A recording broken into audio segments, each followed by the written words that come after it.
Oiê! Vamos fixando o comentário da live enquanto isso.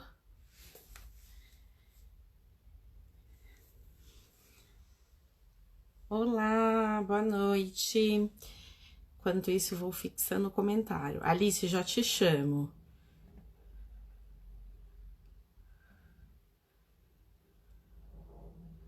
Deixa eu só fixar o comentário aqui. Boa noite.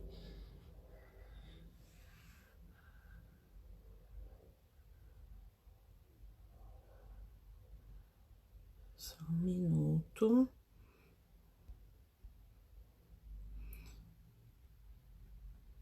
Nome grande da live, né? Aí dá mais trabalho. Opa!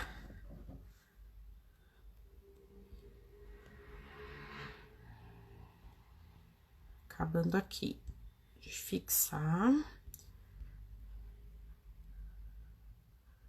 Aê! Pronto. Agora vamos chamar a Alice. Estão me ouvindo bem? Vamos esperar a Alice entrar que a gente vê se. Olá, Oi, Alice! boa Tudo bem? noite, Mari, tudo bem? Não, Você tá me ouvindo? agora tava mudinha. Agora tô te ouvindo bem. Acho que foi. Tá me ouvindo? Sim. Ah, então tá bom. É que ele fez um barulhinho que eu achei que ele ia desligar. Eu deixei ele carregar, mas eu falei, ih, já pensou se desliga? Mas tudo bem. Então Tem, tá aqui tem um outro fone a postos. Qualquer Você tá coisa. me ouvindo bem? Que eu tô sem fone. Tô te ouvindo bem. Tô te ouvindo bem. Acho que Legal. tô meio perto, né? Tá assim, com a cara bem perto, Não, mas tudo tá bem, bom. tô te Acho que vendo tá bem. ok. Estamos ótimas, estamos ótimas. Então tá bom. Ai, vamos lá, vou tomar o Posso. controle, então. Ai, antes de Ou você você tomar quer o tomar o controle, controle? deixa eu só. Não, eu só queria só fazer uma saudaçãozinha, só rapidinho. Fique à vontade. É, só para finalizar nessa ocupação que a gente está finalizando com a live. Então, eu queria agradecer, né? Muitas pessoas visualizaram e eu acho que a gente teve uma interação legal. Queria agradecer muito a Irina também pela oportunidade de ocupar, porque afinal de contas é o que a gente falou um pouco, né, Alice? Tem uma questão da imagem, do trabalho, então, e isso faz parte efetivamente da luta antirracista, né? Que é a gente colocar tudo isso, quem nós somos, à disposição, né, para a gente construir uma sociedade com equidade racial. Então, eu queria só super agradecer. Vou deixar você tomar o controle agora, só para fazer um agradecimento. Ah, é muito legal. A Irina, acho que foi de uma super sensibilidade com essa iniciativa. Eu não sei exatamente quem teve a ideia, se foi você ou Foi foi ela, ela, mas é foi ela. uma ideia incrível, assim, acho que foi realmente de muita sensibilidade ela pensar em ceder esse espaço, essa audiência dela, essa visibilidade, porque acho que quando a gente vive um momento como esse que a gente está vivendo agora, né, de que uma pauta entra em muita visibilidade, né, a gente às vezes acha que a gente não tem muito como ajudar, quando a gente não é central, como eu e a Irina somos brancas, às vezes a gente não tem muita ideia de como fazer para ajudar, para incentivar, para apoiar a causa. E acho que essa é uma forma que ela imaginou e criou que é muito legal. E que, assim, eu espero que as outras pessoas se inspirem e façam também, e que a gente consiga ter muitas outras pessoas dando plataforma para as vozes que são protagonistas das pautas terem essa visibilidade, né? Bom, vou me apresentar, eu sou Alice Marcondes, eu sou jornalista, e fui convidada pela Irine e pela Mari para esse papo. A ideia é que eu me dei uma entrevistada aqui na Mari sobre algumas pautas relacionadas a racismo. Enfim, para essa live, eu fiz uma coisa que eu não costumo fazer nunca na minha vida, que é não me preparar. Falei, eu não vou Ah, estudar, maravilhoso. eu falei, eu não vou estudar porque eu quero chegar aqui, assim, como uma pessoa cheia de dúvidas mesmo, sabe? Do lugar, de falar, e se eu for estudar e me preparar, eu acho que eu ia chegar já com preconceitos, assim, na minha cabeça, das coisas e tal. Então, eu tô aqui muito para ouvir e entender e trazer todas essas coisas que a gente realmente, às vezes, não sabe como colocar ou como falar, enfim. E aí, para começar, Mari, aproveitando esse gancho da questão da Irina ter te dado essa plataforma, eu queria que você falasse um pouquinho dessa coisa do lugar de fala. Como é que é para vocês isso? Porque Muita gente fala de racismo, muita gente preta e muita gente não preta. E como é que é para vocês essa situação? Como que você encara essa questão do lugar de fala? Ai, Alice, primeiro eu quero dizer que eu já achei maravilhoso isso que você falou no começo, porque acho que uma das coisas que a gente precisa olhar mesmo para as questões raciais, como quebrando o tabu, né? Sem fazer propaganda, né? Mas a gente precisa mesmo quebrar o tabu, né? Porque esse é o primeiro ponto. Né? Eu vou entrar no lugar de fala, mas o primeiro ponto é justamente que pessoas brancas também têm uma raça, que é branca. E que as pessoas não olham nessa perspectiva, né? Quando a gente fala sobre racismo, parece que nós estamos falando de algo de negros e que negros precisam debater. Quando, na realidade, a racialização, né, a racialidade, ela, na verdade, foi criada por pessoas brancas. E a gente precisa, em primeiro lugar, entender esse lugar, né? Entendendo isso, isso que você trouxe sobre o lugar de fala, e aí por isso que a gente não precisa de preparação, porque a gente vai falar de quem é você e de quem sou eu, né? E a gente precisa se preparar para isso. É isso, é quem nós somos, né? E o lugar de fala é justamente esse, entender como do lugar que você ocupa nessa sociedade, do lugar que eu ocupo nessa sociedade, como nós duas podemos promover debates sobre esse tema e tantos outros. Né? Isso é lugar de fala. O conceito, ele é para que vozes que não são ouvidas em geral na sociedade sejam ouvidas. Esse é o conceito, né? Mas a gente precisa ampliar isso, né? Que não é só porque então você é branca que você não pode falar. É de qual perspectiva você pode falar. Até porque se pessoas brancas não falarem, a gente não muda, né, a estrutura da sociedade que é racista. Então, todas as pessoas vão ser impactadas, elas vão ser transpassadas pelo racismo em algum momento. Faz parte. E a gente precisa aprender a enxergar isso com mais naturalidade. É claro que tem extremos quando a gente fala de violência, entre outras coisas. Mas é meio que impossível você, por mais aliada que seja, sendo uma pessoa branca, não ser impactada pelo racismo em algum momento, no sentido de falar algo mesmo que é racista, né? Então acho que a gente precisa quebrar, né? Que foi um pouco que a gente conversou. Quebrar esse tabu, né? Porque quando a gente fala de racismo, a gente não está falando de moralidade. É bom, eu sou boa, eu sou má. Então se eu falar ou só se eu xingo alguém de macaco. Xinguei uma pessoa negra de macaca. Então eu fui racista. Se eu não faço isso, eu sou ótima. O racismo não diz sobre mim. Quando, na verdade, não é isso, né? É justamente a gente precisar ocupar perfis. Por que a gente precisa ocupar perfis? Né? O que isso mostra sobre nós? Né? Mostra justamente que algumas pessoas, por serem brancas, ou incluindo, a gente precisa sempre falar de gênero, não tem como, as coisas estão muito conectadas, ainda mais por nós sermos duas mulheres aqui, né?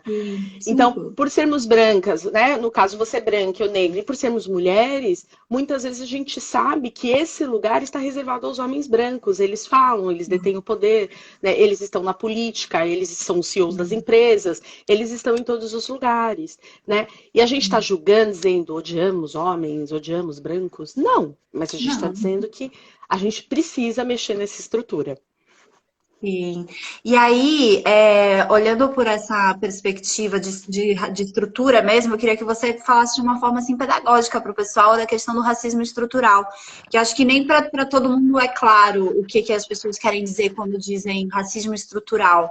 Eu acho que assim, eu já consigo ter um olhar muito diferente do que o que eu tinha há alguns anos atrás em relação a isso, e percebo cada vez mais como a gente, mesmo sem querer, se comporta assim de forma racista. Às vezes com um pensamento sutil que você pensa e daí você já se policia e fala, não, tô errado nesse pensamento, mas enfim, eu queria que você trouxesse um pouco dessa visão de vocês sobre o racismo estrutural, que eu acho que se reflete principalmente no Brasil com a questão da violência, né? A violência policial contra as pessoas pretas, a violência contra a juventude negra na periferia, enfim, trazer um pouquinho desses aspectos para a gente sobre o que é mesmo a questão, esse tal do racismo estrutural. Só respondendo aqui o comentário, o Guga disse, eu adoro a Irina. Nós também. A gente A gente adora. também. A gente adora. Muito. A Irina tá vendo a gente, então a gente faz um coração para ela. Bom, racismo estrutural. Tem até um livro muito bom do Silvio Almeida que eu recomendo. Ele tá aí, né, na crista da onda por causa do Roda Viva e outras participações que ele tem feito.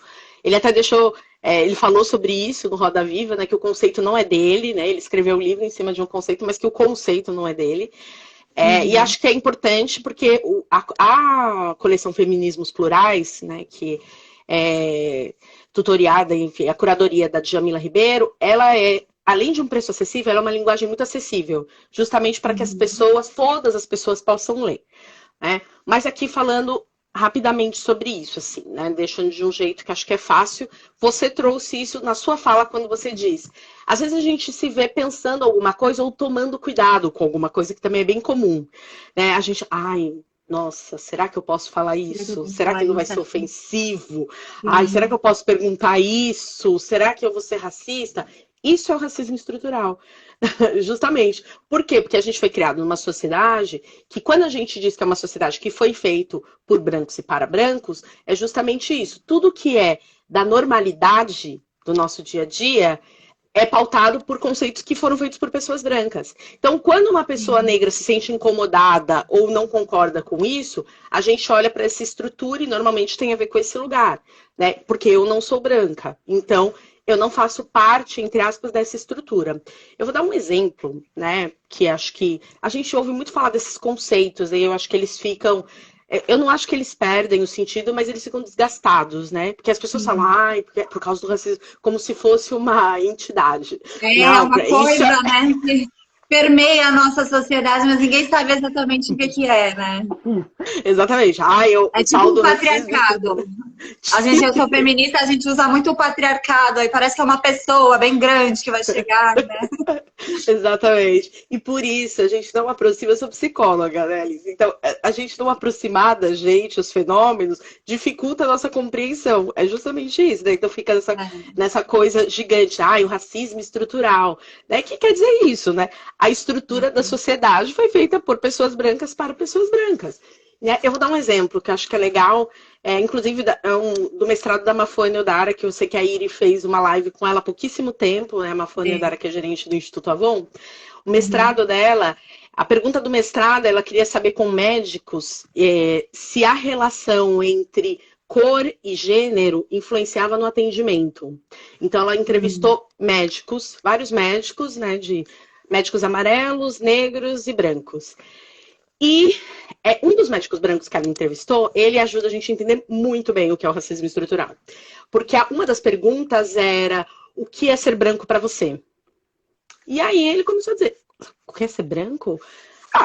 Ser branco é eu acordar todo dia, tomo banho, tomo café, vou pro hospital, atendo os pacientes, volto para casa, brinco com os meus filhos, saio com a minha esposa, viajo.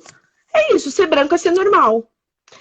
Quando ele disse ser branco é ser normal, aí ela perguntou, então o que significa ser negro? Negro. E aí ele falou, nossa, que coisa horrível que eu falei. E aí começou a pedir desculpa, não, mas eu não quero ofender. E aí a gente começa com aquelas coisas, não, eu conheço alguém negro, eu amo as pessoas negras, eu não tenho nenhum problema com negros, né?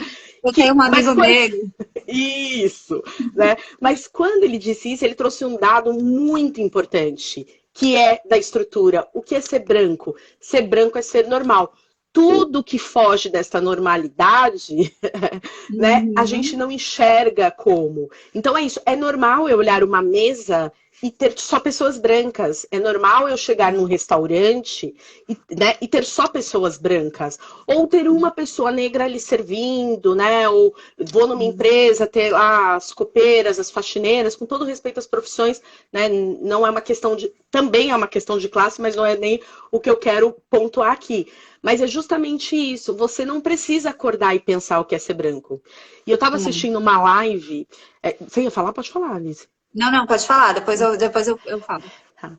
Eu estava assistindo uma live essa semana de uma banca de TCC. Eu fui para uma banca de TCC. Eu não sou acadêmica, mas enfim, a pessoa me chamou para uma banca de TCC. Eu falei, bom, enfim, eu estudo bastante, eu pesquiso, mas eu não tenho uma titulação. Né? Eu sou psicóloga, mas não fiz mestrado, não fiz doutorado. Mas ela pediu autorização na universidade, a universidade autorizou. Por conta da linha que eu pesquiso, eu tenho algumas especializações na linha que eu atendo em consultório, então fui para essa banca e ela estava vinculada com questões raciais, mas dentro da linha da psicologia. E ela trouxe uma informação que foi muito importante, que eu não tinha pensado ainda e não tinha feito esse tipo de busca, que é, dentro da psicologia, de todos os trabalhos feitos da década de 70 até 2012, a gente tinha... eram mais de 2.000, é muita pesquisa. A gente tinha 2 pesquisas falando sobre branquitude. 2, que é da Cida Bento e da Lia Wein.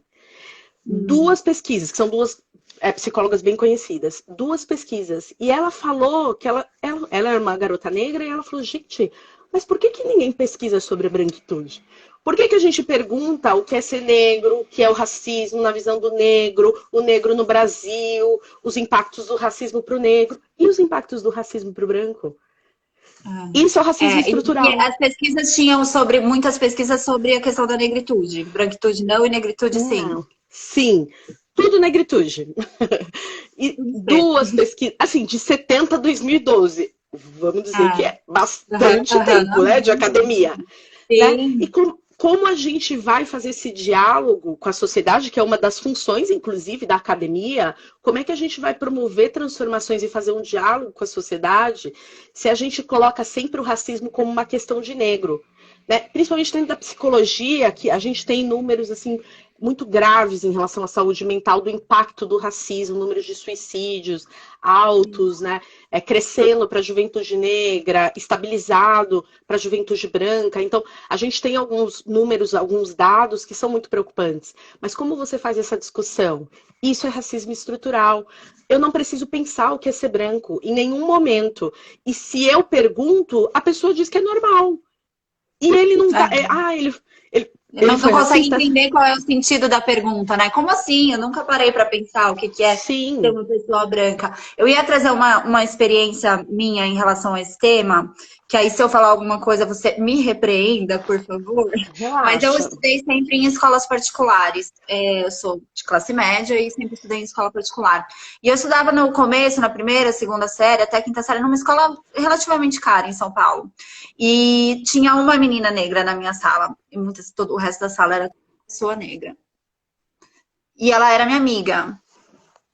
Travei. Uhum. Você travou? Tô te ouvindo. Mari, oi, eu acho que eu travei? Não, tô te ouvindo. Ah, tá, que deu uma travadinha aqui. Então, e ela era minha amiga e a gente fazia trabalho juntos e tal. E eu ia na casa dela fazer trabalho de escola com ela. E ela morava num condomínio muito chique aqui em São Paulo. E só que a mãe dela ela chamava os donos da casa de padrinhos e a mãe dela era empregada da casa. E morava lá na casa.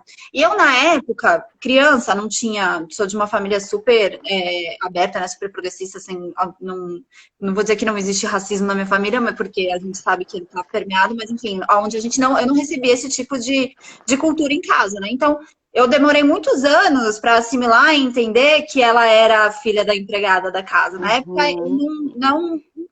eu ia lá, era uma amiguinha da escola, a gente comia na mesa com eles, estava tudo certo. E depois de uns anos, quando eu fiquei mais velha, adolescente, eu entendi que ela era a afilhada dos patrões e que eles pagavam o estudo dela, enfim. E ela era a única menina negra, assim, da minha sala e talvez, assim, não me lembro do resto da escola, mas eram muitas pessoas brancas, assim, um número ínfimo de pessoas negras. E aí, isso ficou muito marcado para mim. Como, assim, para mim era tão natural que não tivesse pessoas pretas lá no entorno, e daí a única pessoa preta que tinha, ela não era uma pessoa... E aí, sempre quando eu fico pensando nessa questão da gente não se incomodar com os espaços onde só tem pessoas brancas, isso me vem na memória, assim, de como que a gente, criança, não teria mesmo que considerar isso, né? Mas como que a gente vai crescendo naturalizando isso. Tipo, os espaços que eu frequentava só tinham pessoas brancas, nunca ninguém problematizou comigo que por que só tinham pessoas brancas ali. E aí a gente cresce achando que tá tudo bem, que é normal, que a gente, nos espaços, as pessoas pretas têm os espaços dela, nós temos os nossos espaços, enfim. E daí teve uma outra situação que eu liguei pra Mari antes da live, eu vou contar. Porque eu falei, Mari, eu tô com um pouco de medo de falar coisas assim que não peguem bem, enfim, e tal. Porque eu não sei, eu fico insegura, né? Mas, enfim, eu sou casada com um homem negro. E aí eu vivi, depois que eu comecei a namorar com ele, algumas experiências que foram me fazendo despertar mais pra tudo isso. Mas eu sempre fico com medo de dizer assim, ah, não, parece que eu sei o que é o racismo porque eu sou casada com um homem negro. Eu acho que não, acho que é aquilo que você falou lá no começo. Eu tenho o meu lugar nessa situação, ele tem o lugar dele, que é o lugar de quem vivencia essa situação. E aí, no começo do namoro, eu morava na Vila Madalena, em São Paulo. Pra quem não é de São Paulo, é um bairro de classe média alta. E ele, no começo do namoro, ele tava na porta da minha casa e ele levou um enquadro da polícia na porta da minha casa. E ele dizia pro policial, ah, não, o minha namorada mora aqui. E eu tive que descer e olhar e falar, não, eu sou namorada dele, eu moro aqui, tá tudo bem, ele pode entrar.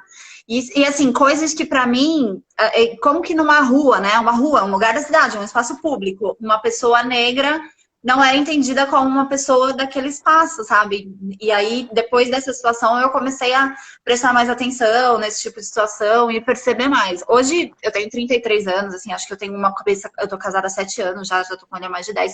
Então, eu tenho uma cabeça diferente, totalmente diferente de encarar esse tipo de situação.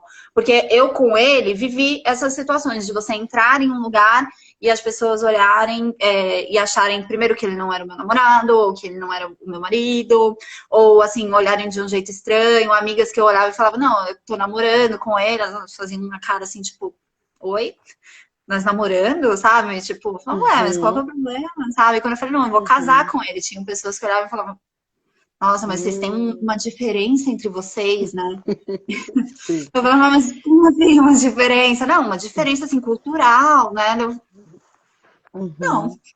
Não temos, sabe? E aí, assim, eu não falo muito desse tema porque eu tenho muito cuidado mesmo de deixar ele falar, né? Eu não sei, acho que o que dói pra ele, né? Ele é uma pessoa muito sensível com esse tema. E, enfim, vocês têm que ter a percepção do que é ruim ou do que não é. Mas eu acho que o racismo, se a gente prestar atenção nele, ele bate na nossa cara em várias situações na vida, né? Sim. E aí, quando eu falei isso pra Mari, de que eu falei assim, será que eu posso falar que eu sou casada com um homem preto, não vai parecer aquela história de eu tenho um amigo preto, sabe? E aí a Mari trouxe um tema que eu acho que é muito relevante também, muito importante de falar, que é a questão da solidão da mulher negra. Eu tenho uma amiga também negra que fala muito desse tema comigo. E a gente conversa bastante e tal, e ela fala que isso é muito real, que isso existe mesmo e tal. E aí eu queria que você falasse sobre esse assunto, porque depois que a gente desligou o telefone, eu já vou parar de falar para você poder falar, eu falei, ele estava comigo no carro, e eu falei assim, tem a questão, né, da solidão da mulher negra, né, tal, não sei o que, eu tenho que tomar cuidado. E ele falou assim, mas eu não sei se existe isso de homem preto só querer mulher branca mesmo e tal. Eu falei, bom, nós não somos as melhores pessoas para falar desse assunto. Ele falou, mas eu acho que as mulheres brancas gostam de homem preto. Eu falei, mas elas levam homem preto para casa? Aí ele parou de pensar. Ele falou, não sei. Aí já não sei. Aí eu falei, então, porque tem a questão da sexualização do corpo negro, né? De você achar que é tipo, eu vou sair com o negro pra ver como é que é, porque é isso, porque é aquilo e tal. Mas na hora de levar pra casa você leva o branco, né? E a mesma coisa acontece o inverso, né? A menina... O inverso não, né? Porque o inverso seria a menina preta querer o homem branco, que acho que não acontece tanto, não sei, me diga você. Mas acho que o que acontece... a Roberta, que eu acabei de falar dela, que é minha amiga que fala muito comigo sobre a questão da mulher, acabou de entrar aqui. Enfim, é isso. Fala um pouquinho desse tema e sobre também a questão que você também trouxe na nossa conversa de quando há a ascensão do homem preto, ele querer uma mulher branca. Acho que Sim, são dois assuntos super temas interessantes. todos ligados. Antes eu quero só fazer um comentário sobre o que você falou primeiro, o exemplo que você deu de quando você era criança, que eu achei muito interessante, que é justamente a gente pensar como criar as crianças antirracistas, né? Porque muitas vezes tem até um texto interessante, eu fiquei aqui tentando lembrar enquanto você falava, mas não lembrei, mas eu li uma vez, chamava Onde Dormem as Pessoas Marrons, que era, se eu não me engano, era uma crônica de uma jornalista, baseado na vida dela, uma jornalista branca, e aí a filha convivia em espaços, né, da classe média, com muitas pessoas brancas, dentro do condomínio, escola, shopping. Só que a empregada doméstica delas era negra. E, obviamente, a criança convivia muito com a empregada. E um dia, ela perguntou, mamãe, onde as pessoas marrons dormem? E aí a mãe falou, como assim? Que pessoas marrons? Que pessoas marrons? Né? Não, igual, aí falou o nome da empregada, fulana, onde ela dorme? Porque ela some, e aí ela chega no outro dia, e eu não vejo nenhuma pessoa marrom, só tem ela de pessoas marrons. E aí ela pensou, gente, a minha filha, ela não sabe que existem outras pessoas negras. E ela começou a pensar sobre isso. Então, que é o que você disse. Por mais que a sua família, tenho certeza, criou você da melhor forma possível, mas se a gente não traz a questão racial desde a infância, por que eu só posso dar uma bonequinha negra, né? Ou qualquer Uhum. símbolo negro para crianças negras? Por que a gente não Sim, consegue fazer isso com crianças brancas? Para que justamente elas cresçam entendendo, aí sim, que somos iguais, né? Somos todos exato. seres humanos. Obviamente, a gente tem as questões de gênero e de classe também sempre como marcadores que a gente precisa pensar, mas sim, somos todos seres humanos que deveríamos acessar os mesmos espaços, né? Então, Estar quando nos você contou, eu mesmos lembrei ambientes. disso, a importância da gente criar, sim, crianças antirracistas. E isso Sim. começa desde pequeno. Mas a gente não tem isso, porque justamente, se você é da classe média, eu sou da classe média também, Alice. Eu sempre fui da classe média, estudei sempre em escolas particulares, e eu sempre fui uma das únicas ou a única garota negra.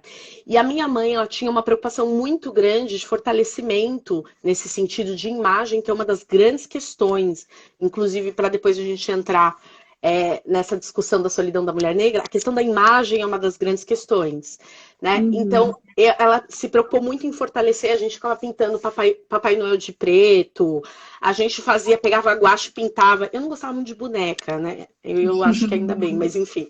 Eu era uma pessoa preguiçosa, a gente gostava de carrinho de controle remoto, que eu ficava sentada e o carrinho Eu não precisava brincava. nem se mexer. Exatamente.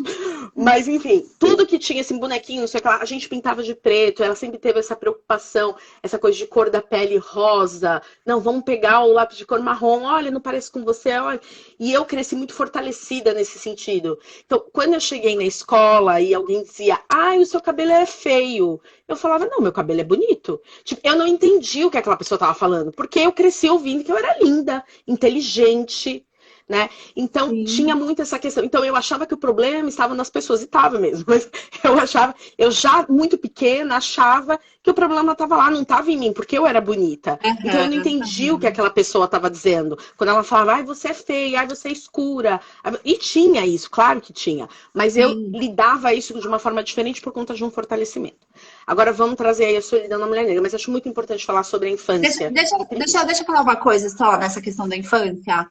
O que que a gente faz? Como é um bom jeito de abordar esse um assunto tão difícil com a criança e não fazer o inverso, de incutir nela uma diferenciação que ela até então não percebia? Então, na verdade, a diferenciação ela já está incutida, porque ela não vê representatividade, Alice. Então, é por isso que você chegava na casa da sua amiga e você não consegue. Porque qual é o problema dela ser filha da empregada doméstica? Ninguém é menos porque é filho da empregada doméstica, entendeu? Mas por que que a gente. Ai, nossa, ela era filha da empregada doméstica. Ai, como se já fosse um lugar. Ela era mais pobre do que você? Sim, mas a gente tem questões de classe na sociedade. Ela é uma Sim. funcionária, se ela é paga, se ela tem os direitos trabalhistas, é uma profissão, tá tudo certo. Mas é justamente esse lugar. Ele já está incutido. Na verdade, o que a gente precisa é Uhum. falar sobre ele. Né? Eu sou psicóloga. Sim. Para mim, a solução basicamente de todos os problemas é a gente falar sobre eles.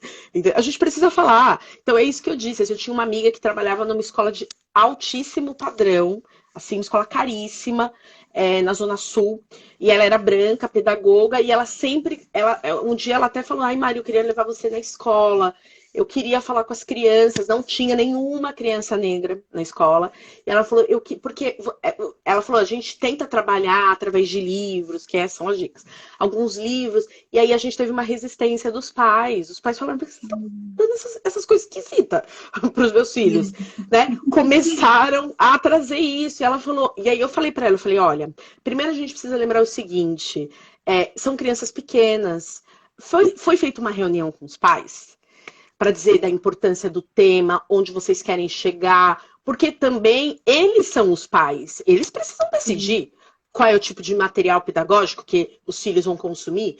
É claro que o tema é importante, mas você está vendo como só de aparecer alguma literatura que tem uma criança negra ou com cabelo crespo, ai meu Deus, que coisa esquisitíssima, o que está acontecendo nessa escola? Né? Por quê? Porque não faz parte do quê? Do que o médico disse, do normal.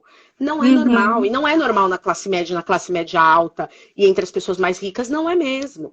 Né? Então isso já está incutido. Na verdade, a gente precisa fazer o contrário, é trazer a discussão. Então eu acho que uma ótima forma de trabalhar com as crianças é justamente da forma lúdica, porque é o mundo delas. Né? Então vai ter a princesa que é branca, tem a princesa que é negra, e tem a cientista, porque a gente também tem que trabalhar gênero, gente. Se a gente não trabalhar papéis de gênero, a gente vai continuar reproduzindo tudo isso. E é um desafio. Né? Eu lembro que uma vez uma pessoa perguntou para mim, mas como que a gente vai trabalhar papéis de... Ai, não, questões raciais eu entendo. Eu entendo. Mas como é que a gente vai trabalhar... né? Mas como é que a gente vai trabalhar papéis de gênero com crianças tão pequenas? Você quer mostrar 2 mulheres se beijando, 2 homens se beijando? Mas, gente, por que não? Nossa, mas você mostraria isso pro seu filho? Mas com certeza. Eu vou mostrar, com certeza. Mas não tenha sombra de dúvidas. Mas por que você vai estar incentivando? Não, eu vou estar mostrando que afeto é afeto. Exato. Porque ele é uma criança, gente. Ninguém está incentivando nada. É uma criança. E aí você até falou, né? Como a gente vai falar de um tema difícil? Ele não é difícil, Alice. Nós adultos é que fazemos por conta do racismo. Quando se torna o racismo é que fica difícil. O tema, na verdade, ele é simples. Eu vou falar, olha, tem gente japonesa, tem gente branca, tem gente negra. Todo mundo é bonito. Todo mundo tem. E Você acha que a gente está evoluindo nisso? Você acha que a gente tem uma evolução? Porque as redes sociais dão, às vezes, essa pergunta é de vestibular, hein, Alice? Não, porque as redes sociais dão pra gente, às vezes, uma falsa ilusão nas nossas bolhas de que agora a gente vive num mundo super conscientizado, ainda mais nesse momento que a gente está em quarentena, um longe do outro. A gente fala, não, agora, porque teve uma revolução e todo mundo está aceitando, mas a realidade de fora, né, a vida real, às vezes ela é muito diferente do que as nossas bolhas das redes sociais, né? Então eu tenho uma percepção pela minha vivência de que, estamos dando, como se fosse a pauta de gênero. A gente fala, não, tem que melhorar muito, mas nós estamos avançando e melhorando, enfim, estamos dando passos. Você sente que na questão racial, principalmente nessa questão que você trouxe da questão estética, né, da autoaceitação e tal, você acha que a gente está avançando? Eu acho que a gente avança por um lado, sim, quando a gente começa a se abrir para falar mais sobre esse tema, e por isso você falou das violências, né? Quando acontecem atos de extrema violência de Estado e tudo mais, principalmente de Estado, mas tem vários tipos de violência, isso choca a sociedade. Né? E é uma coisa que eu escrevi na postagem que eu publiquei hoje aqui no perfil da Iri, né? Vieram me cobrar, mas você não vai falar porque você trabalha com isso, você não vai falar nada. Não, eu tenho tempo, que morre um jovem negro a cada 23 minutos. Então, assim, não preciso do Blackout Tuesday. Porque daqui a 23 já morreu outro, e outro, e outro. E onde estão essas pessoas? Que é isso, cadê as notícias? Essa estatística é uma estatística antiga da ONU, de 2017, se eu não me engano. Né? Que a ONU ela implementou um projeto que chamava Vidas Negras, para falar sobre o racismo e tal. Então, assim, é uma estatística de, sei lá, né, 3 anos atrás, né? Tem coisas ainda mais antigas em relação às questões raciais no Brasil. Então, assim, eu tenho tempo. E a pessoa ficou meio chocada quando eu falei assim, mas infelizmente eu tenho tempo. Porque vai passar o Blackout Tuesday, mas muitas coisas vão continuar. Então, eu acho assim, a gente avança, assim, por um lado. Mas quando a gente olha números de suicídio, quando a gente pensa em algumas questões de afeto, não quero deixar de falar da questão da mulher negra, porque eu acho que é muito importante, e é uma temática que as pessoas em geral não discutem muito, porque a gente fica nessa pauta, por exemplo, de violência de Estado, que é um problema, mas ele é um reflexo da sociedade. Ou a gente acha que a polícia está onde? Em Marte? Todo mundo é racista, menos a polícia. A polícia, ela não pode ser racista. Gente, é claro, a polícia tem um treinamento. Exatamente, a polícia tem arma. E é óbvio que no caso dela o racismo vai matar, né? Só que o nosso racismo, ele mata. Ele mata as mulheres negras que acham que vão ficar sozinhas, porque nenhum homem vai querê-las, né? Ele mata os jovens que acham que por ser negro não são bonitos, né? Ou não são bonitas, o seu cabelo, a sua cor, os seus traços. E aí as pessoas dizem, não, mas você é bonita. Não, você tem uns traços mais finos, né? E elas acham que isso é um elogio. Então, o racismo, ele é o crime perfeito, né? Que o antropólogo Kabengele fala sobre isso, e eu amo esse conceito. Ou seja, ele deixa você morto-vivo, Alice. Então, se a polícia não te matar, ao longo da sua vida, você vai morrendo aos poucos, porque você não se encaixa em nenhum dos padrões do que está dito como normal, né? Então, quando você chega, se você fura essa estatística, porque a gente fala de violência de Estado para os homens, mas tem muita violência de Estado para as mulheres também.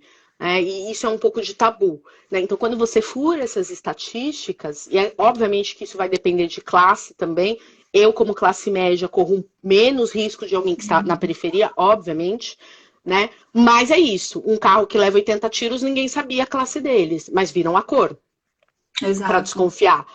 A mesma coisa dos meninos que levaram 111 tiros há alguns anos no Rio.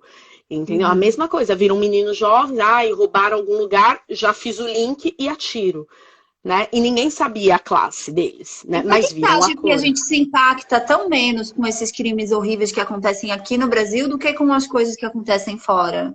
Porque pode falar. Não, porque não é isso, assim, porque eu fico olhando e pensando, gente, como pode, né? A gente vê tantas coisas horríveis acontecendo todos os dias aqui, isso se torna tão normal e tão naturalizado pra gente, e aí, de repente, um crime que acontece lá fora, que foi horrível também, gera uma onda de comoção, de protesto, como se as nossas vidas aqui, não, vidas negras importam, mas por que a gente não se importa tanto com as nossas vidas negras aqui, quanto a gente se importa com as vidas de lá? Porque nós somos racistas. Não é que nos Estados Unidos eles não sejam, mas são processos diferentes de construção de país, né? Não tenho como comparar, né? Isso. A escravização teve lá? Teve também. Teve. Mas aqui nós somos frutos de uma colonização, né? É uma construção histórica muito diferente dos americanos. E fora que os Estados Unidos, ele está no centro do mundo. Não mais tanto, né? Porque a China acho que tomou um pouco esse lugar, mas os Estados Unidos é uma grande potência, de qualquer forma, né? Então a comoção que acontece lá vai exigir vai provocar uma comoção maior. Mas aqui a gente tem o mito da democracia racial, né, Alice? Então, por conta do mito da democracia racial, ou seja, não... Imagina, racismo, que coisa feia. Nem vamos falar. Não é meu lugar de fala. Não posso falar sobre isso, não tem isso. Eu fui criada muito bem. A gente leva sempre pra moralidade. Mas deixa eu falar da solidão da mulher negra, senão a gente vai emendando um assunto no outro. E aí não dará tempo. A gente vai emendando uma coisa na outra, mas assim. O que eu acho que é importante, né? Que você fez e é isso que a gente precisa. Isso é luta antirracista, né? É trazer para discussão. Então, quando você fez a pergunta para o seu marido, mas será que os homens, as mulheres brancas levam os homens negros, ou homens brancos levam as mulheres negras para serem apresentadas, né? Para a família, para conviver, para o casamento, para esse compromisso sério, né? Então, acho que é legal a gente partir daí. Tem uma questão que acho que quando a gente fala sobre solidão da mulher negra, que é importante. O que é a solidão da mulher negra? É o fato de que, como o racismo coloca um padrão de beleza, que ele é eurocêntrico, né? Então, ou seja, mulheres que são magras, que são brancas, que têm o cabelo liso, que têm traços, né, nariz finos e tal, padrão, né, de uma europeia. Quem foge desse padrão não é lido como bonita ou bonito. Mas tem uma serventia que é desde a colonização, que a gente herdou, é uma herança escravocrata, porque somos um país, né, que fomos construídos em cima de um processo de escravização de pessoas. Então, qual é essa herança? Os homens são viris, são fortes, que é a sexualização do homem. Então, ele é potente, o pênis dele é grande, ele vai me dar muito prazer, né? Então, tem essa leitura. E as mulheres, elas também têm a sexualização dos corpos, né? Então, ela é a mulata, ou ela é a negra, ela é a que samba. Né? Então, imagina, você deve sambar. Nossa, você não sabe sambar, você gosta de rock? Ai, que horror, não sei o quê. Então, isso, ela que vai ter o peito grande, a bunda grande, e a coxa grande. Então, existe essa sexualização também, mas tem uma dinâmica diferente, porque no caso das mulheres entra para a questão do servir também, né? Porque é isso, né? E o corpo, ele é público. O corpo de todas as mulheres é público, é alguma coisa que a gente fala do feminismo? Sim. Mas no caso das mulheres negras, mais. E essa é a herança. Porque eu posso encostar no cabelo e falar, nossa, mas esse cabelo é tão legal, e eu vou lá e ponho a mão no seu cabelo. Quando eu usava trança, acontecia demais isso. Né? Agora menos, né? Porque as pessoas têm um pouco de nojo do cabelo black, então acontece menos. Mas quando eu usava trança, nossa, acontecia demais. As pessoas, ai, mas que cabelo, como lava? Então, o seu corpo ele é todo público, né? Então eu posso chegar, encostar, tá tudo certo, né? Imagina que alguém chega e fala, nossa, Alice! E faz assim no seu cabelo, que, não faz, né? É uma coisa que não acontece. Não, né? não Vão acontece, elogiar, não. vão falar, nossa, cabelo bonito, gostei do corte e tal, mas não vão colocar a mão. E onde leva essa questão, né, de toda essa hipersexualização e tudo mais? Afeta a imagem, porque aí as mulheres negras, né, compram essa ideia de que elas não são bonitas, mas elas servem. Pra quê? Pra servir, pra trabalhar e pro sexo. Né? E os homens a mesma coisa. Então você vai acessar o mundo dessa forma. E isso causa impactos nas relações. Né? Ou seja, muitas vezes, e não só das mulheres negras ficarem mais sozinhas, mas sofrerem muita violência. Porque aí tem também um aspecto de que, muitas vezes, os homens negros, eles também aprenderam que as mulheres brancas eram bonitas, né? Então não é uma questão de uma rixa, né? Eles também aprenderam. Então eles querem as mulheres brancas. E aí tem uma ascensão, que foi o que eu te falei no telefone, que quando o homem negro ele ascende, o que acontece quando você ascende? Você começa a circular espaço onde tem mais pessoas brancas. Se eu chego com uma mulher negra, eu vou ter uma receptividade. Se eu chego com uma mulher branca, eu tenho outra. Isso é uma questão social, né? E dentro do movimento negro tem uma briga gigantesca sobre isso, né? E tanto que estão vindo algumas linhas pan-africanistas, inclusive, de mulherismo, porque, né, muita gente quer dizer que o feminismo é só branco e não atinge aí as mulheres negras, né? E tudo mais, algo que eu não concordo. E ontem eu assisti uma live com a Sueli Carneiro, que eu amei, que a Sueli Carneiro falou, a gente já enegreceu o feminismo.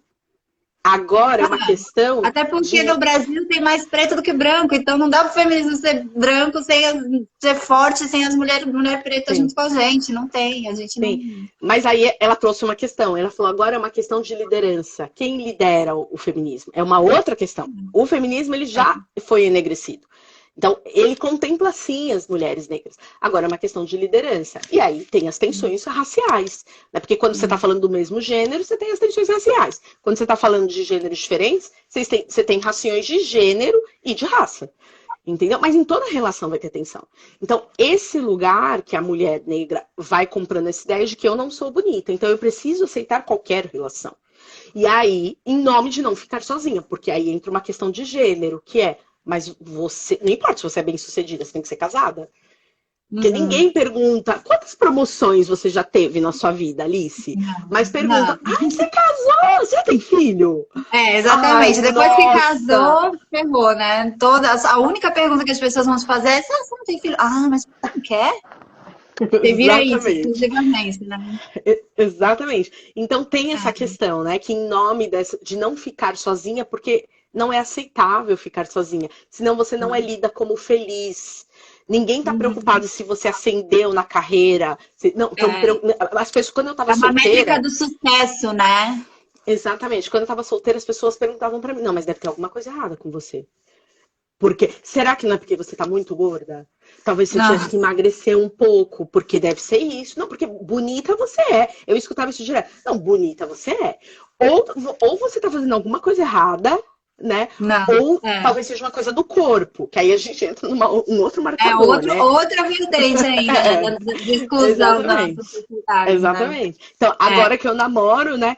aí não tem mais nenhum problema comigo. Ninguém se preocupa se eu tô ascendendo na carreira, se Tem eu um tô homem que cheio... gosta de você, então check, Isso. pronto. Mari virou Tá, sucesso. tá Sucesso, tudo certo. brilhou.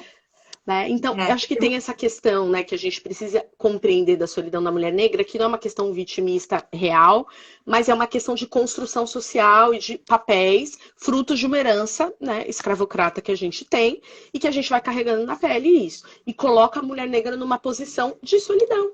Né? E muitas vezes o homem negro não quer porque ele quer a mulher branca, que é o ideal, né? E o homem branco não quer porque ele quer continuar com a mulher branca. A gente, obviamente, está falando de um fenômeno, né? Senão alguém vai dizer, ai, mas eu. Mas eu você, tenho um ai, mas... amigo que é casado Não, com uma eu preta. namoro com todas as mulheres. Mas a gente está falando do que acontece enquanto fenômeno social, né? E não de casos individuais, porque a gente não pode pegar um fenômeno que é social, de impacto social, Sim, sim. e individualizar, senão a gente continua no mesmo lugar, né? É. Ela escreveu, né? Sua amiga, né? Isso. Eu sempre Eu sempre estou fazendo. escuto que tá fazendo a coisa errada e sou muito exigente. Você não é exigente, não, amiga. Você só quer o que você merece. Tá ótimo. E a gente tem que ser, né? Se a gente não for exigente, Não, vamos total, continuar. não. Mas essa questão de que você tem que ter um relacionamento, às vezes, se a gente está num ambiente um pouco mais progressista, não é nem questão de você tem que ter um homem, você tem que ter um relacionamento. Parece que ninguém pode ser feliz sozinho. Pode ser um homem, pode ser uma mulher, pode ser o que for, mas você tem que ter um relacionamento, porque sozinho não dá, né? Seguindo nessa parte de relacionamento, eu queria trazer uma outra coisa, que é... Eu estava assistindo outro dia um vídeo da Zélia Duncan. Ela estava comentando sobre uma série que eu não vou lembrar qual é, que era uma história que era o seguinte, a menina, uma escola de classe média americana, né, branca, e um menino negro que era jogador de basquete e tal, eles eram os dois populares da escola e os dois namoravam. E ela mais rica, mas ele também classe média e tal. E aí eles estavam numa lanchonete, os atendentes eram negros, e ela discutiu com uma atendente e disse pro namorado assim, eles quando não estudam ficam assim. E aí ele falou, eles quem? E aí a reflexão que a Zélia estava trazendo no vídeo dela é essa coisa de que quando um branco namora um negro, ele acha que ele está promovendo ele a um outro status. Ah, você não é mais um preto. Agora você é o meu namorado, você é outra coisa, entendeu? Tipo, não. Ela tipo, dissociou ele da raça dele, da cor, enfim, de tudo que era inerente a ele, porque agora ele era um cara bacana, popular, namorava com uma menina branca. Então ele não era mais preto. E aí eu mesma, depois que eu vi isso, eu fiquei refletindo, eu falei, gente, será que eu faço isso? Eu falei, às vezes a gente faz, né, e não sabe, né? E aí eu falei, eu li algumas coisas sobre isso e sei que também é uma questão que vocês debatem bastante. Queria que você falasse um pouco sobre isso, essa coisa do branco, quando traz um negro para o mundo dele, achar que abriu as portas do paraíso. Sim. É a síndrome que a gente brinca, né? Síndrome do branco salvador, né? Tem até uma matéria super interessante do Bruno Galhaço. A chamada da matéria, foram fazer uma entrevista para ele, a chamada era: eu me pergunto se eu sou o branco salvador.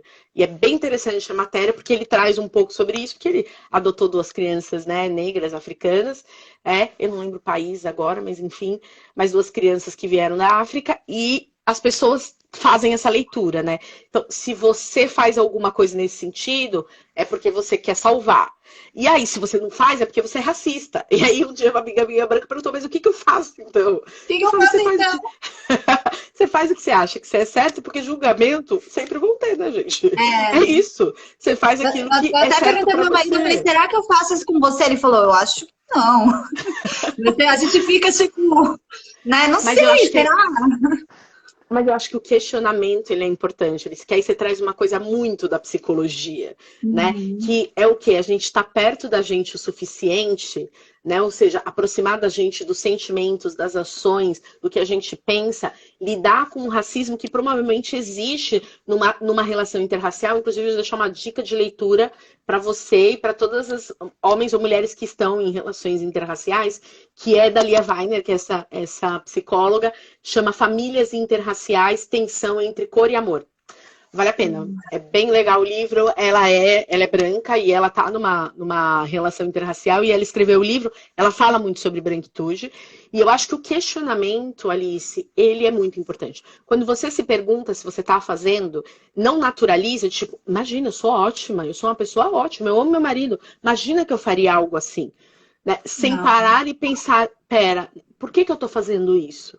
Né? E isso em relação a tudo, né? Não só em questão do racismo, mas de qualquer Sim. temática, né? A gente precisa estar em contato com os nossos sentimentos. É isso que, aliás, promove saúde mental, inclusive, né? Então, é justamente esse lugar. Eu acho que é muito legal que você traz isso. Então, eu acho que a dica é justamente essa: é ficar atento, é se questionar, e se você perceber que admitir para você que isso não te faz uma pessoa ruim. E a gente sempre Entendo. pode É a mudar, mesma porque nós coisa que a somos. gente fala do machismo, né? Que a gente fala, não, todo mundo é machista, as mulheres são machistas, enfim, os homens são, e eu tenho muito essa discussão também em casa, que eu falo, não, isso é machismo, imagina e tal, não sei o que. Não, mas tá tudo bem, eu não tô dizendo que você é uma pessoa horrível, Ruim. terrível, porque você Sim. cometeu um ato de machismo. Mas o que você está fazendo é machismo. Para, reflete, pensa, tenta melhorar e tal. Mas aceita que a gente comete atos machistas. Até nós, assim, eu leio muito sobre feminismo. Às vezes eu faço coisas que eu olho e falo, gente, não acredito que eu falei isso da pessoa, sabe? Normalmente algum comentário preconceituoso em relação à mulher e tal. Eu falo, gente, não acredito que eu falei isso. Para, pensa, reflete, volta, sabe? Sim. Mas o que Mesmo permite a gente caminho. fazer isso? Quebrar o tabu, né, Alice? Que é o que a gente está fazendo aqui. Olha como pode ser incrível falar sobre raça, gente. Né? Por que tem que ser uma coisa que a gente tem que fazer até uma outra voz? Né? Que a gente tem que... Eu vejo umas lives, às vezes, umas mesas que a pessoa, tipo, quase chora. Não precisa, né? É triste? É. Mata as pessoas? Mata. Impossibilita acessos? Impossibilita. Mas a gente precisa falar sobre isso, senão a gente não avança. É isso que... É um lugar de fala, todo mundo tem o seu. Né? Se as pessoas elas não entrarem para esse lugar, se elas não assumirem como corresponsáveis, tem uma frase que eu gosto muito: se você não se considera parte do problema, você não vai ser parte da solução. É uma coisa que a Mafô, que eu amo de paixão, sempre fala, né? Que eu já trouxe ela aqui, né? Gerente do Instituto Avon. É isso, se você não se... Então, assim, às vezes as pessoas brancas não se consideram, mas às vezes elas não querem se considerar. Não é porque, nossa, elas são racistas horríveis, né? Que querem que todos os negros morram. Mas porque elas acham que elas não têm um lugar de fala. E todo mundo tem. Todo mundo é responsável por uma transformação, que ela é coletiva, que ela é social. Se a gente não assumir esse papel, a gente vai continuar perpetuando. E tem uma coisa que eu pensava muito sobre privilégio, né? Que a gente nem usou essa palavra. Ainda bem. Hashtag não usamos privilégio. Uau!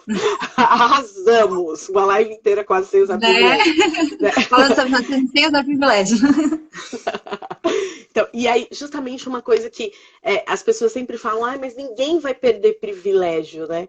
E é uma coisa que eu ficava pensando bastante sobre isso, né? De fato, né? Se eu tenho um privilégio, por que eu vou abrir mão dele? Porque, na verdade, não é um privilégio. E aí eu comecei a pensar, fui ler bastante sobre isso, e tem um teórico, Fanon, que eu gosto bastante, né? Que é um teórico, ele é caribenho, na verdade, mas aí depois eu acho que ele foi para a França, se eu não me engano. E ele fala sobre a desumanização num sistema de opressão. Ele traz raça, mas em gênero também cabe muito bem isso. Que é o fato de sermos racializados, e hoje os negros serem racializados e os brancos não serem racializados, isso a Cida Bento traz também no Pacto Narcísico da Branquitude, que ela fala. Esse é um dos maiores problemas que a gente tem para a gente não vencer o racismo, né? Então a gente racializa uma população e não racializa a outra. Mas o fato da gente racializar e muitas vezes com isso hierarquizar que eu sou negra, então logo eu sou pior do que você, que é branca, isso faz com que você seja desumanizada também. Então você me desumaniza, mas você também sofre com a desumanização. Então, no fundo, existe obviamente um privilégio de você acessar os espaços, sim, mas tem um processo que você também é atingido. Então, o racismo ele não é legal para ninguém. Só que a gente não avançou ainda nessa linha de discussão. E é uma coisa que eu tenho promovido mais quando eu falo sobre racismo, né? Que é a mesma coisa de gênero. O machismo faz com que os homens sejam o quê? Não falem dos seus sentimentos, guardem tudo para eles, né? Morram deprimidos, se matem mais, né? Ou se tornem violentos. Porque aí eu não posso falar, eu guardo tudo para mim e eu vou explodir. E eu explodo como? Exatamente. Ou eu olho as mulheres como coisa. Então, o machismo, ele é bom. Ah, o homem tem privilégio.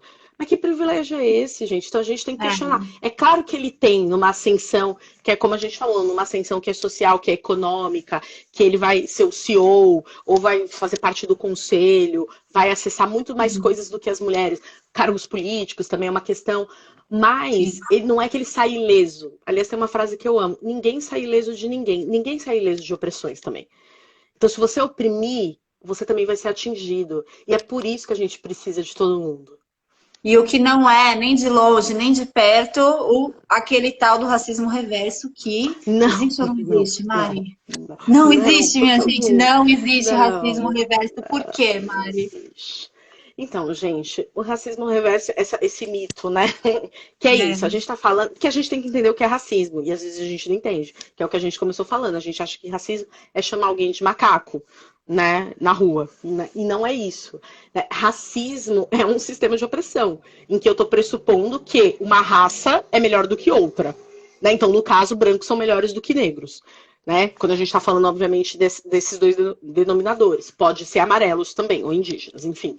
Né? Mas eu estou pressupondo que uma raça ela está acima do que outra. Isso eu vou inferiorizar a partir de um sistema de opressão. Então, quando eu falo de sistema de opressão, só quem oprime é que vai usar desse privilégio que sabe o que é ser. Eu nunca vou chegar no JK, por exemplo, que é um lugar que eu adoro ir, no JK, porque eu gosto de ir no cinema. Quer dizer, gostava, né? Agora, enfim, a gente não tá em lugar nenhum. Agora a gente não gosta mais nada, gosta de ficar em casa. Mas, enfim. Eu nunca vou chegar no JK e as pessoas vão olhar pra mim, porque no JK quase não tem negros, é muito difícil você ver alguém negro, nem trabalhando tem muita gente negra. Eu chegar no JK e as pessoas vão me ler como, ela tá no lugar dela. Porque tem muitas pessoas brancas. Exatamente, né? Eu vou acessar um espaço como esse e eu vou ser lida como alguém que é de fora, mesmo que eu tenha como pagar. Ninguém sabe se eu não posso comprar uma bolsa Prada, né? As pessoas não sabem. Eu posso chegar na loja e comprar. Como eu já cheguei na loja com um cartão Black e uma funcionária disse pra mim: eu queria tanto ter um cartão igual o seu. Não, mas é seu mesmo? Você pegou emprestado? É isso. Então, mesmo que eu tenha dinheiro por conta da minha raça, as pessoas elas não vão me dar o privilégio de não me questionar esse tipo de coisa. Entendeu? Então, por isso que mesmo que eu tenha dinheiro... Exatamente. Eu nunca vou saber e nunca vou usufruir do privilégio de ser alguém que é branco. Que não vai ser questionado, que pode até ser pobre, mas que se vestir bem e chegar no JK ninguém vai olhar. Não vai ser seguido, não vão questionar se o seu cartão é Black, Platinum... Não, simplesmente você vai chegar lá, acessar o espaço e tudo bem. Por isso é que não existe racismo reverso. E não é. Tem várias explicações. Eu dei uma delas, tem várias de, mas aí a gente teria que voltar 400 anos, escravização.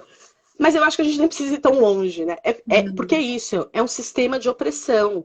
Só quem oprime consegue experimentar esse privilégio. É a mesma coisa homem e mulher, né? Eu gosto de dizer que as mulheres reproduzem o machismo, né? Que é isso. Sim. Você não tem como ser machista, você não usufrui desse benefício que é ser homem. E isso, em alguns espaços, vai ser lido como benefício, sim. Ninguém vai dizer que você tá de TPM, que você é histérica, que você é histérico, né? Ou que você tá com alguma questão hormonal, ou que... Ninguém vai ler isso. Se você ficar bravo, se você ficar bravo, vão dizer, não... Eu te entendo, filho, nossa, cara. Nossa. Puxa, né? E você é justificado muitas vezes porque você é homem. Então você tem o quê? As suas emoções controladas. Você é tipo um Buda, né? Porque você é homem. Né? Tipo isso. E aí, Mari, diante de tudo isso, assim, além de fazer isso que nós estamos fazendo, conversar muito, trazer muito esse tema, problematizar muito, o que mais que a gente pode fazer? O que talvez o governo, enquanto política pública, pode fazer? Como que a gente trabalha para que as próximas gerações, que a nossa geração a gente não vai conseguir ainda uma grande revolução, mas para que as próximas gerações cheguem em um mundo menos preconceituoso, menos racista? Bom, eu não sei se a gente vai ter muito tempo ainda para isso, né? Porque no meu relógio faltam 2 minutos para essa live cair 2. Não acredito! Sim. Rápido, a solução para o mundo em 1 minuto. Essa é ótima. Não tem, brincadeira. A solução para o mundo é se juntarem ao meu movimento. Vou falar de mim, tá? Que eu vou fazer propaganda de mim. Em vez de falar de políticas públicas. Não me mate, Irina.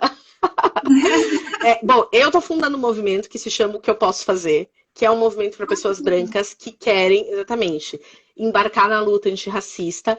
Eu acho que tem muita coisa que a gente pode fazer que seja de impacto, que é o que a gente está fazendo aqui, que é de impacto coletivo, mas no nível pessoa física, né? E tem um outro rolê que é dentro de empresas, dentro da política, né? Então, assim, sim, Irina, ela falando que vai cair em 2 minutos. A gente sabe!